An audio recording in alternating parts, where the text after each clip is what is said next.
대학들이 학점제 아래 2022 개정교육과정 아래에서 어떻게 갈 거냐라고 하는 건데 아마 수능 체계를 강화할 가능성이 크고요. 정시 모집에도 내신을 반영할 가능성이 매우 큽니다. 기본 소양 면접에서 제시문을 주고 마치 논술처럼 물어보는 제시문 활용 면접으로 바꿀 가능성도 있습니다.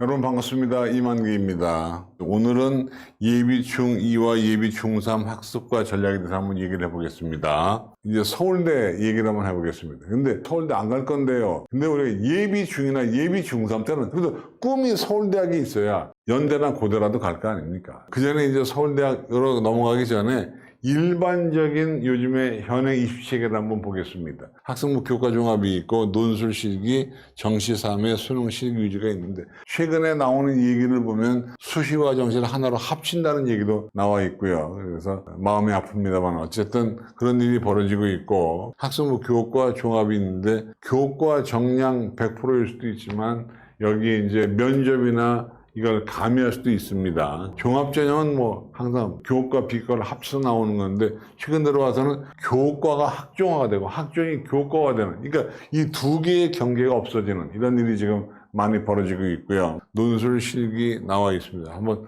눈으로 참고하시면 좋겠고 서울대학은요 수시 모집은 지역균형, 일반, 기획균형으로 나누어서 지금하고 비슷하게 평가를 합니다. 정시 모집인 경우는 역시 지역균형, 일반, 기획균형으로 나누어져 있습니다. 정시 교과 평가를 강화하고 학생의 전공학업 준비도를 집중평가하는 교과 역량평가를 실시합니다. 여기서 중요한 건 일반고 2명 이내라고 되어 있습니다. 특목고나 자사고는 지역균형 전형에 추천할 수 없습니다. 지금은 자사고나 특목고도 지균에 추천할 수 있는데 앞으로 서울대학은 자사고나 특목고는 지균 추천 대상자가 아닙니다. 참고하시고요. 지역균형 개편안이라 나옵니다. 지역균형 도입의 추진 다양성을 공공성하면서 지원 자격을 일반고 학생에 한정함이라고 되어 있습니다. 특목자 사고는 아니에요. 고개별 추천 인원을 수시 모집은 3명으로, 정시 모집은 2명을 추천하게 되어 있고요. 그 다음에 수능 최저를 폐지합니다. 서울대학은 수능 최저를 지금은 일반 전형만 폐지했는데 앞으로는 지역균형 전형도 수능 최저를 폐지하고 대신 SNU 역량평가 면접, 이 면접이 아주 어렵습니다. 정시 모집 일반 전형 개편안이 쭉 나오는데 이건 큰 차이가 없습니다. 서울대학은요 수능을 1단계 뽑을 때는 등급을 뽑습니다. 그러니까 점수를 뽑는 게 아니라 3배수를 등급으로 뽑으니까 동점자가 많을 거예요. 그거 다 뽑겠다는 겁니다. 그래서 100분의 60으로 환산하고 교과 역량 40점으로 간다는 얘기니까 확실히 서울대학은 수능의 위력이 많이 떨어져 있습니다. 기존 수시 모집 서류 평가를 종합 역량 평가를 명료화해서 이런 식으로 애들을 선발하겠다는 점, 우리가 학종서 평가하는 평가 요소를 그대로 가져와서 시행하고 있고요. 이 교과 역량 평가가 상당히 이번에 중요하게 대두가 되어 있습니다. 이 종합 역량 평가가 성취 수준, 그러니까 얘가 어느 정도 공부를 잘하는가를 체크하겠다는 거니까 상당히 서울대학답게 애들을 선발하려고 하고 있습니다. 그래서 평가 항목은 과목에서 충실도, 쇠트, 학업 성취도, ABCD라든가 등급을 보겠다는 것이고 한마디로 서울대학은 교과 역량 평가에서 지금의 학종과 비슷하게 하겠다고 얘기하고 있습니다. 지금은 3단계인데 앞으로는 7단계로 세분화해서 측정하겠다고 얘기를 하고 있습니다. 대부분의 서울대 학생들은 A 아니면 B 플러스 B까지 나올 겁니다. 이게 이제 전공 연계 과목, 우리가 무슨 과에 오려면 무슨 과목을 들어줘야 된다는 걸 서울대학이 언급하고 있습니다. 검토 중입니다. 실제로 이렇게 하겠다는 건 아니고 폭넓게 과목을 정해주겠다. 그러니까 지금 현재는 이렇게 딱딱 세분화시켜서 뭔가 구체화시켰는데 앞으로는 폭넓게 해서 진로와 적성을 좀 넓게 가져가는 양상을 띠고 있습니다. 그래서 수능의 영향력이 축소가 됐습니다. 그리고 내신의 영역이 강화가 됐고 특히 구술 면접의 위력이 아주 커집니다. 탐심, 프로바인딩 퀘스천, 그래서 답변하는 걸 듣고 딱딱 찔러가면서 한다. 그래서 열린 질문 성격을 주면서 딱딱 이렇게 짚어서 아주 매서운 질문을 한다는 것을 얘기하고 있습니다. 2022 교육과정과 대입을 한번 얘기해 보겠습니다. 2022 교육과정은 올해 중3부터 처음으로 실시가 되는 교육과정입니다. 전문교육과 보통교육과로 통하고 진로선택, 융합선택으로 구분하고 있고 수월성 교육을 실시합니다. 2015나 2022나 큰 차이는 없습니다. 이게 이제 과목들이죠. 빨간 색깔이 수능 선택 과목으로 나와 있는 거죠. 까만 거는 보통 교과입니다. 파란 색깔은 융합 선택 과목 가운데에서 상대평가를 하지 않는 성취평가만 이루어지는 9개의 과목은 등급이 안 나옵니다. ABCD만 나온다는 점 여러분 기억하시면 좋겠습니다. 각 고등학교에서 융합 선택 같은 과목을 많이 하면 등급을 안 내니까 우리 애들한테 유리하니까 융합이면 융합적으로 몰빵하면 안 되고 골고루 선택해야 된다고 국가교육위원회에서 얘기하고 있습니다. 이건 현재 고1까지의 수능 체제, 이건 앞으로의 수능 체제인데 한마디로 좀 간소화되는 것이죠. 2022 교육과정 아래에서 수능 시험의 체제입니다. 지금이랑 똑같이 원점수 안 주고 표현점수 100분위 등급만 줍니다. EBS 연계 50% 있고요. 고교 학점제가 되고 2022 개정교육과정이 실시가 되면 학교가 변합니다. 어떻게 변하는지를 우리가 한번 이야기를 해보도록 하겠습니다. 일부 과목을 제외하고는 거의 모든 과목에 5등급 상대평가가 병기됩니다.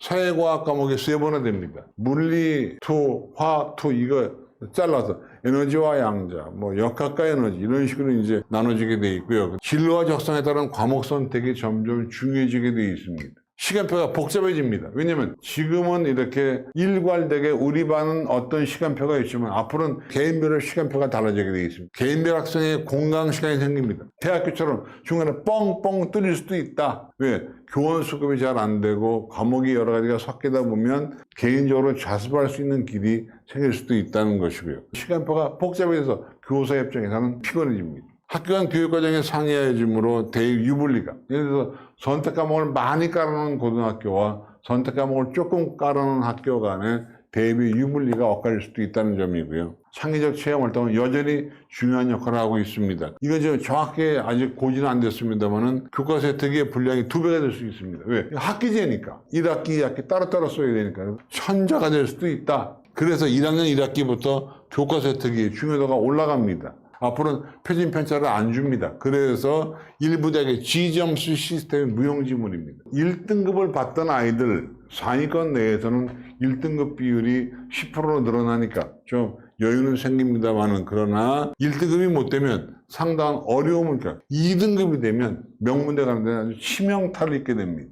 1, 2등급을 걸쳤던 애들한테는 아주 매력적일 수 있지만 2, 3등급을 걸쳤던 아이들에게는 상당한 어려움을 주는 그런 등급제도가 되겠고요. 그렇게 얘기해도 자사고와 특목고에 대한 수요는 늘 겁니다. 특목 자사고가 유리해진 것이 아니라 그동안 있던 불리함이 줄었다라고 보시면 됩니다. 이것이 교육과정이 바뀌면서 성적표의 표기가 바뀌는 건데 지금은 이렇게 9등급 체제로 나눠집니다만은 앞으로는 5등급 체제로 바뀐다. 그래서 이때 2등급과 이때 2등급은 등급의 차이가 엄청나게 차이가 나는 것이죠. 이것은 이제 우리 학생부에 나올 성적의 예시 방법인데요. 이렇게 분포 비율 보여주게 되어 있습니다. 사회과학 융합선택은 ABCD만 보여주게 되어 있고 보통교과는 성취도와 등급을 동시에 주고 있고 교양 과목은 패스와 페일로 가는 것이고요. 90% 이상은 A, 80% 이상은 B 이런 식으로 주는 겁니다. 그래서 만약에 I를 받으면 얘는 학점을 못 딴 거니까 보충 수업 받아가지고 이수를 해야 졸업이 가능하다 그런 얘기입니다. 대학들이 학점제 아래 2022 개정교육과정 아래에서 어떻게 갈 거냐라고 하는 건데 아마 수능 체계를 강화할 가능성이 크고요. 정시 모집에도 내신을 반영할 가능성이 매우 큽니다. 기본 소양 면접에서 죄시문을 주고 마치 논술처럼 물어보는 죄시문 활용 면접으로 바꿀 가능성도 있습니다. 요즘에 학종에서는요, 누구를 원하느냐? 학과의 충동도가 높은 학생을 원하고 자기 주도적인 학대를 하는 일을 원하고 뭔가 스스로 알아서 하는 애들을 많이 대학은 원하고 있다는 점. 학업 역량은 석자 등급, 성취도, 분포 비율, 그러니까 한마디로 학종도 성적을 위주로 본다는 얘기를 지금 강조하고 있고요. 진로 역량인 경우는 자신의 진로와 적성에 맞게 어떻게 공부할 거냐에 대해서 얘기합니다. 선택 과목을 잘 골라서 가라는 내용도 있고요. 핵심 과목은 반드시 들어야 하는 과목이고요. 이거 안 들으면 학종에다 감점하겠다는 얘기입니다. 권장 과목은 들었으면 좋지만 안 들어도 크게 문제 없는 과목입니다. 수능 2원은요, 빠르면 예비 중2, 늦으면 초5서부터 하겠다고 지금 얘기를 하고 있는데, 수능을 1, 2로 나누었어요. 1은 언어하고 수리, 2는 선택 과목을 보는 건데, 문제는 이겁니다. 문제는 이 수능 2원화가 될 거냐 안 될 거냐의 문제가 있죠. 아마 이 수능 2원화가 안 되지 않을까 하는 생각을 가지고 있지만, 그래도 한번 생각해보면, 지금 국가기획위원회 나오는 그 문건에 의하면 수능 2 같은 경우에 논소수령 수능을 보겠다는 얘기니까, 이렇게 되면 상당히 어려움을 겪겠죠. 그죠? 또 수능 같은 경우도 9등급 상대평가에서 벗어나서 원점수 100분의 평균 편입표를 다 줍니다. 이건 수능 얘기입니다. 다 줘서 대학이 알아서 그걸 이용할 수 있게 급변한 그런 정세 속에서 과연 국가교육위원회가 어떻게 자세를 취할지는 저도 잘 모르겠습니다. 고맙습니다. 안녕히 계십시오.